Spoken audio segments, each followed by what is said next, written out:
What happens when you die? And what did Celtic-speaking people of the pre-Christian past believe about death? Most of us see death as an impenetrable wall. We can never know what's on the other side of it until we actually die. We don't know where our dead friends and relatives have gone. We don't know what the experience will be like. Some people feel they know the answer, either provided by religion or some other source, maybe even based on an experience they've had. I'm not out to prove anyone wrong in this video.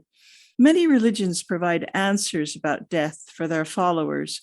Some don't. If you're involved in modern Celtic-based practice, it's natural to ask what pre-Christian Celtic people believed. I'm going to do my best to cover that in this video, but first I want to deal with a few basics based on the kinds of questions people ask me sometimes.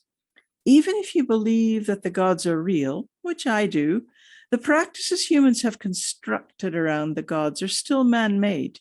The construction of religions often include agendas, and one of the most common agendas is to encourage people to behave in a certain way. You might say that a pure religion only encourages people to interact with the gods in a certain way, whether that's prayer or worship or sacrifice or whatever. But religions usually have a cultural element, and so humans construct them in ways that encourage people to follow certain customs by saying the gods want us to do things this way. Maybe even the gods will punish you if you do bad things. Then we look around and see people doing bad things, and there's no sign of the gods punishing them at all. If you're trying to control people's behavior, one approach is to tell them, if you do that, you'll be punished in the afterlife. And if you do this, you will be rewarded in the afterlife. The great thing about this is that no one can disprove it. A cynic might say that all this talk of punishment in the afterlife or the next life is just playing on people's anxiety.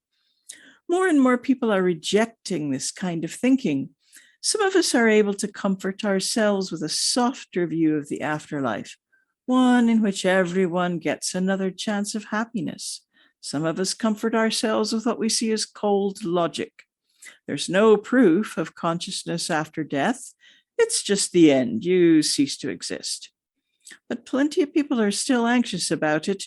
They may have rejected the Christian model, for example, but hell is still at the back of their mind.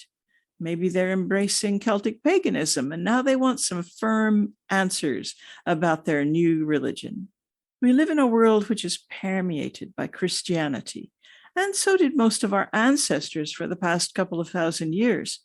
Even if you're not a believer, even if you weren't raised as a Christian, popular culture is still full of very simplistic ideas about death and the afterlife, which are based on Christianity.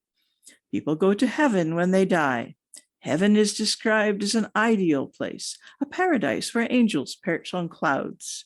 But possibly some people go to hell when they die, and there they experience eternal torture.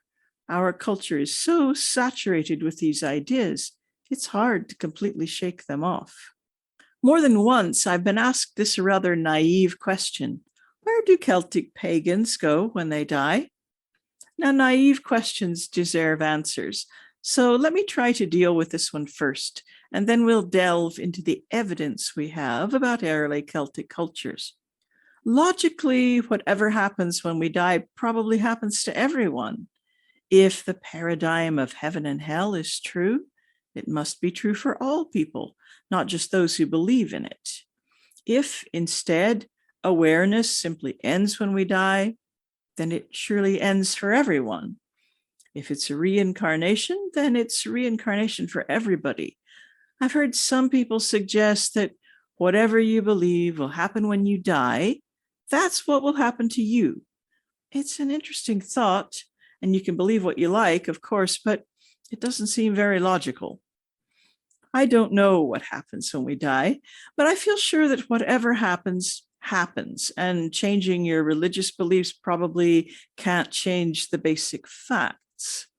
If one of the belief systems which says you'll be rewarded if you behave well is correct, then it's a great idea to behave well. But then, isn't it a great idea to behave well anyway?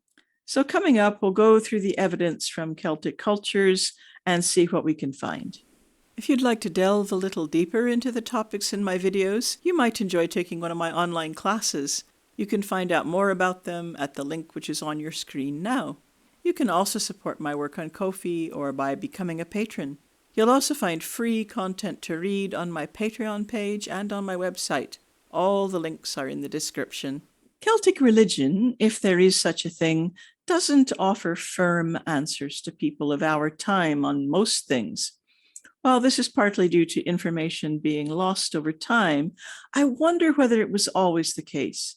Maybe part of the ancient Celts' love of fluid forms and arcane meanings included a certain perverse comfort in not having all the answers.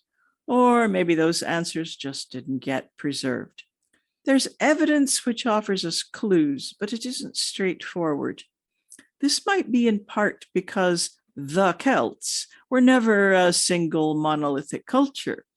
Our sources of evidence are spread across time and across geography. Our earliest evidence is burials. Some of the best preserved very early burials are at Hallstatt in modern-day Austria. At first, the burials are simple cremation burials, usually in urns, although at this stage the language and culture may not have been fully officially Celtic yet. Over time, cremation goes out of fashion and mound graves start to appear. By around 500 or 600 BCE, there are an array of impressive Celtic burials. These individuals are buried with exquisite personal adornments, such as finely wrought gold torques. They have personal items like knives, weapons, sometimes actual foodstuffs. They may be buried with wagons, enormous cauldrons, or vats. Sometimes even their horses join them in the grave. The most straightforward interpretation of these opulent burials is that people expected to arrive in a place where certain possessions would be useful to them and where they might need to demonstrate their status by showing off their wealth. It seems like they were expected to spend time somewhere after they died, maybe forever, maybe not. However, where they thought they were going remains a mystery to us, since they didn't leave any written explanation. Although the Celts didn't use writing, several of the so-called classical writers give short accounts of Celtic beliefs about death. However, it's worth noting that these writers are often copying one another's work, much of which is ultimately based on the work of a Greek travel writer called Posidonius. So these are not so much independent accounts, which all happen to agree, as they are different accounts dependent on the same source. Julius Caesar, a Roman who was the driving force behind the genocide of the Celts of Gaul, wrote this about the Druids in the final century BCE. They wished to inculcate this as one of their leading tenets, that souls do not become extinct, but pass after death from one body to another, and they think that men by this tenet are in a great degree excited to valor, the fear of death being disregarded. Caesar and other Romans who followed after him were keen to outlaw the teachings and practices of the Druids, and while what he writes here may be true, it also gives us insight into the reasons for his dislike of the Druids' teachings. The Romans and Greeks often remarked on the Celts' fearlessness in battle, which seemed reckless to them and made them quite fearsome as opponents. Rightly or wrongly, they attributed this to the Druids' teaching that death was not the end, and seemed to have felt that it gave the Celtic warriors some kind of unfair advantage. While the Druids may really have taught this, we should remember our friend Posidonius lurking in the background of much that was written about the Celts. Posidonius was a travel writer who subscribed to the Stoic brand of philosophy, and his writing about the Celts often takes on a tone of patronizing disapproval. He describes the Celts as highly emotional, hot-headed, and a bit childish. Although some of what he wrote was true, his tone probably influenced how other writers chose to portray the Celts, and that might extend to painting them as being foolishly unafraid of death. Many other Roman writers also make reference to the Druids' belief in some form of reincarnation or transmigration of the soul. Around the same time as Caesar was writing, Lucan, in his lengthy poem Pharsalia, says of the Druids, "Death, if what you say is true, is but the midpoint of a long life." Pomponius Mela, a geographer from the same era, has this to say: "One of the precepts they teach, obviously to make them better for war, has leaked into the common knowledge, namely that their souls are eternal and that there is a second life for the dead. Therefore, they cremate and bury the dead with things that are suitable for the living. Long ago, traders' accounts and debt collection were deferred until they died, and some individuals happily threw themselves onto the pyres of their loved ones as if they were going to live with them. Pay me what you owe me when we meet in the afterlife suggests an extremely firm belief that everyone is headed to the same place in their familiar, recognizable form, and that they will be spending time there. It doesn't suggest a type of reincarnation in which people take on new forms and don't remember their past lives at all. I wonder, though, whether Pomponius Mela was correct about what the Celts said about death long ago, as he puts it. And long ago suggests that maybe they don't quite believe that anymore at the time he's writing about them. Since he wasn't around long ago, Pomponius is just reporting hearsay. Jumping forward in time, there are references in early Irish texts of the 8th or 9th century to a character called Donn, which means dark, who is associated with a rock off the coast of Munster in the southwest of Ireland. This rock was believed to either be a place of afterlife or perhaps a stopping off place on the way to that afterlife. An oft-quoted line of poetry says, "To me, to my house, ye shall all come after your deaths." Donn and his house, known as Techdun, continue to be mentioned throughout the centuries in Irish literature and folklore, but his exact nature is somewhat fluid. In the Book of Invasions, he is one of the sons of Mill, and he dies falling from a ship's mast before they reach Ireland. This happens near the rock known as Techdun. In folklore, Donn becomes a kind of huntsman of those souls destined to die. So while there's a belief in Donn as a god of the dead and Techdun as a place of the dead, there's no clarity about the nature of the place. Is it paradise, purgatory, or something else entirely? Another Irish story of interest is that of Tuan Mac Cairill. It occurs in an 11th century manuscript, but appears to be considerably older.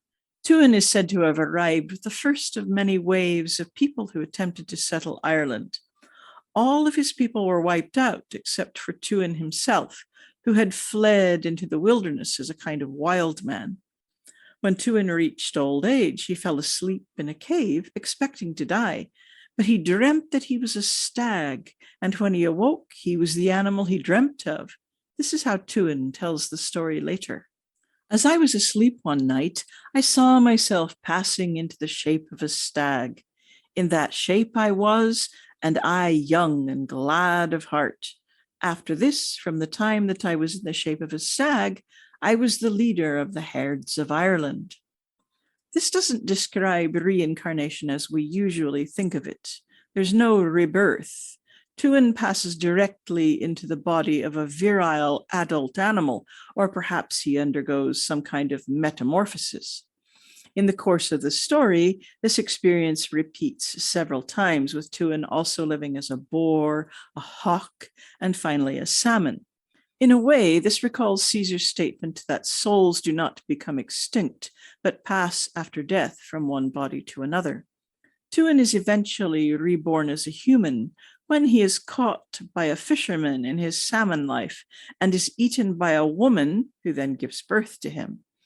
This story is interesting. Tuan is able to remember each of his lives, thereby accumulating great knowledge. His story isn't unique in Irish lore. Another character, Fintán Mac Bochra, has a similar biography, although it's possible that the story of Fintán is simply modeled on the story of Tuan. However, Tuan and Fintán's stories are presented as remarkable and magical. There's no suggestion that this is what usually happens to people when they die. The second branch of the Mabinogi is a Welsh story dating to sometime around the 11th century, but probably with antecedents which are much earlier. Central to this story is a cauldron known as the Cauldron of Rebirth, which is carried from Ireland to Wales by a giant called Llasar. The property of this cauldron is that warriors killed in battle can be placed into it and they will be revived. The peculiarity of the cauldron is this: a man who is killed today and thrown into the cauldron, but the next day he will be as good as he was at his best, except he will not be able to talk. It's widely believed that this panel from the Gundestrup cauldron, which dates to around 100 years BCE, depicts a similar story of the cauldron of rebirth. But again, this is a story of a special case, not a suggestion that this is everyone's fate. There are other stories of the revival of individuals by magical means, or perhaps because they're deities. When Lugh kills the Dagda's son Kermit, Kermit's 3 sons set upon Lugh, kill him, and he's buried under a cairn. The Dagda then acquires a magic staff, which will bring Kermit back to life. Angus, another of the Dagda's sons, is grief-stricken at the death of his foster son Dermot. He carries his corpse back to his own house, saying, "Since I cannot restore him to life, I will send a soul into him so that he may talk to me each day." No further indication is given in the story of how Angus accomplishes this, and it sounds like Dermot is basically still dead. In a story set later in history, Lugh appears to Conn of the 100 Battles, king of Tara. At first, Conn and his men believe that he is a ghost, but he assures them that "I am not a phantom nor a spectre. I have come on account of my fame among you since my death." And Lugh appears later, eloping with Dectera, the sister of Conover, in order to beget Cuchulainn. But Lugh is a deity. The normal rules of life and death don't exactly apply to him. One of the most common ideas I encounter is that some form of Celtic otherworld serves as a paradise for us in the afterlife. There doesn't appear to be a single otherworld in Celtic cosmology. The Welsh speak primarily of Annuvin, but we don't really know where it is. It may be over the sea, underground, or simply in a different dimension, which is quite imminent or adjacent to our own, easily strayed into. It's generally described in positive terms as a beautiful and ideal place of lavish palaces and beautiful orchards. Huich, himself a prince, finds himself in such a place. He approached the court, and in the court he could see sleeping quarters, halls, chambers with the most beautiful decoration on the buildings anyone had ever seen. Lo and behold, he saw the household and hostings coming inside, the most exalted and refined host anyone had ever seen.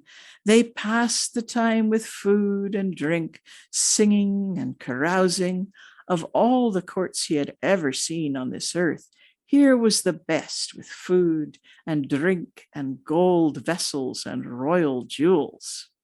Just occasionally, Annuvin takes on a darker and a more sinister tone, as in the poem The Spoils of Annuvin from the Book of Taliesin.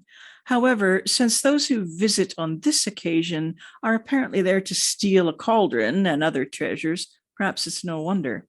And before the doors of Hell's Gate, lanterns burned.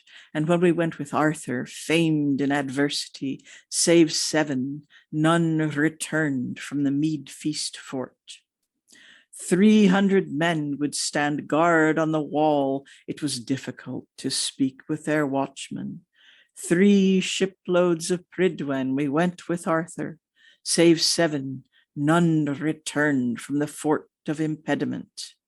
The Fort of Impediment and the Mead Feast Fort are probably just names created by the poet to describe Annuvin. In the modern era, Annuvin came to be regarded by most Welsh people as something like the Christian hell. If it ever seemed like a paradise, that was just a trick. Irish lore is full of other worlds. As well as the House of Donn, we find Tir na Nog, the land of youth, Awan Avlach, perhaps meaning place or temple of apples. This is usually presided over by Manannán Mac Cairill, and sometimes it's located on the Isle of Man. There is also a land of women, and of course the worlds which exist inside the she-mounds. Again, most of these places have rather indefinite locations, perhaps underground, perhaps on islands, but at other times they might be reached just by passing through a mist or just by accident. Other than the House of Donn, however, none of these places is represented as a place you go when you die. The dead don't pass to Tir na Nog, the land of eternal youth. That seems to be a place inhabited by immortals, such as gods and fairies. Mortals may be invited, but they'll die if they return, because time passes so differently there. This phenomenon is experienced by Bran, son of Fheval, who goes on an otherworldly sea voyage at the invitation of Manannán Mac Cairill. He and his men spend time on a wonderful island of women, but they're unable to safely return to Ireland. Something similar happens to Oisín when he follows his fairy lover to Tir na Nog. He starts to miss his father, and his lover provides him with a fairy horse to ride, warning him not to dismount.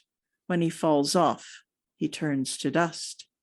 As we go through the centuries of written Irish and Welsh lore, Christian influence increases. A lot of people are concerned that this influence amounts to Christian propaganda, but if you make a serious study of these stories, you'll see that this is only occasionally the case. The monks and scribes who wrote these stories down did so primarily to preserve them. What is evident is that in various ways, these writers are doing their best to navigate and resolve the contradictions between their native lore and Christian lore. As the centuries pass, the writers become a bit more like us. They're better educated and subject to more outside influences. They become a bit more detached from their native beliefs and tend to accept Christian ideas about paradise, life after death, because it permeates their culture. One of the latest and strangest descriptions concerning death and the otherworld in Irish lore is found in a story from the 15th century book of Lismore called The Adventures of Teg, son of Cian. Teg and his men set out on a sea journey where they find themselves on a strange island with various fortresses on hills. A parade of immortal, otherworldly women act as tour guides, telling them the meaning and purpose of each fortress. This story seems to have been written by a scribe who was learned and widely read, but at the same time humorously naive. And in this late medieval story, we do find the otherworld acting as a kind of heaven, at least for Irish kings. A woman who identifies herself as Kesser, the granddaughter of Noah, speaks to Teg. Tell me what that royal fortress is atop the hill, which is surrounded by a wall of white marble. That is the fort of the royal line, replied the lady. What line is that? Asked Teg. The line of Ireland's kings, from Heremon, son of Mill, to Conn of the 100 Battles, who was the last to enter it. In answer to Teg's questions, she goes on to describe another location on the island. There is a red loch here, in which is an island surrounded by a golden palisade. That island is called Inish Patmos, and the saints and those who have served God dwell there. No other mortals have seen them there. Because of the radiance of God, we may not look on them. Tell us who lives in the fortress with the golden rampart, said Teg. That is easy for me to tell you, replied the lady. All the kings of Ireland, from those of our own time, back through the sons of Mill, and back to Partholón and Nevid, and to the Tuatha Dé Danann and the Fir Bolg. Indeed, I know all the history of the world, Kesser told him, for this is the earth's fourth paradise. The others are Innishdalab in the south, Inish Escandra in the north, beyond the black, watery isle, and Adam's paradise. Here we can see the confused imagination of the author hopelessly entangling Irish and Christian lore. But there's more to come.